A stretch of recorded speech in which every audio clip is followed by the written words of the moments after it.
Assalamualaikum warahmatullahi wabarakatuh. Sampurasun. Nepangkeun wasta abdi Salsa Marcella Rindu ti kelas 8B. Dina waktos ieu abdi bade ngadamel video kanggo ngalengkapkeun tugas ujian praktek basa Sunda anu judulna Babasan. Anu terang naon babasan teh? Babasan nyaeta susunan kecap anu hartosna teu sami sareng harti sawajarna. Upami dina basa Indonesia keuna mah susunan kata yang memiliki arti tidak sama dengan arti sesungguhnya. Babasan kabagi jadi dua bagian. Anu kahiji, babasan pikeun nunjukkeun perilaku hade. Anu kadua, babasan pikeun nunjukkeun perilaku buruk atanapi teu sae. Babasan mah dua kecap terus mangrupa kecap siloka. Atanapi kiasan nu hartosna lolobana ngagambarkeun sikap atanapi kebiasaan hiji jalema. Hayu urang dangukeun ciri-ciri babasan teh. Anu kahiji, amis daging, hartosna babari borok.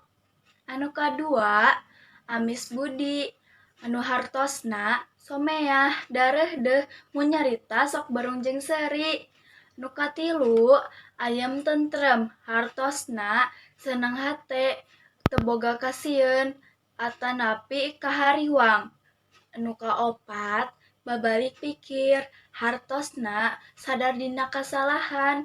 Nu kalima, beak dengkang, hartosna geus ikhtiar rupa-rupa tapi teu hasil. Kagenep, bengkok ti koro, hartosna teu kabagean dahareun lantaran elat datang. Nu katujuh, berat birit, hartosna kedul, hese dititah. Anu kadalapan, buntut kasiran, hartosna pedit atau koret. Anu kasalapan, dibeunyeur beaskeun, hartosna dijelaskeun. Anu kasapuluh, elmu anjung, hartosna mamatahan batur bari sorangan teu bener. Nu kasabelas, epes meer, hartosna babarian ceurik. Nu kaduabelas, gantung denge, hartosna teu anggeus-anggeus anu didengekeun. Anu katilubelas, hampang birit, hartosna babarian dititah atanapi daekan.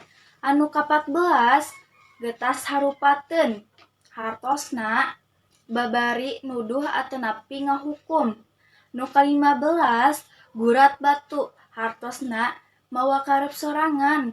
Anu ka-16, ipis biwir, hartosna babarian ceurik. Anu ka-17, handap lanyap, hartosna ngomongna hade padahal maksudna ngahina. Anu ka-18, harewas bojong, hartosna ngaharewas tapi kadenge ku batur. Anu ka-18, heureut pakeun, hartosna kurang kaboga. Anu ka-20, laer gado, hartosna sok kabitaan ku dahareun batur. Sakitu wae conto babasan ti abdi. Abdi salaku mojang Sunda. Hayu wargi sadayana urang ngamumulai basa Sunda. Hatur nuhun. Wassalamualaikum warahmatullahi wabarakatuh.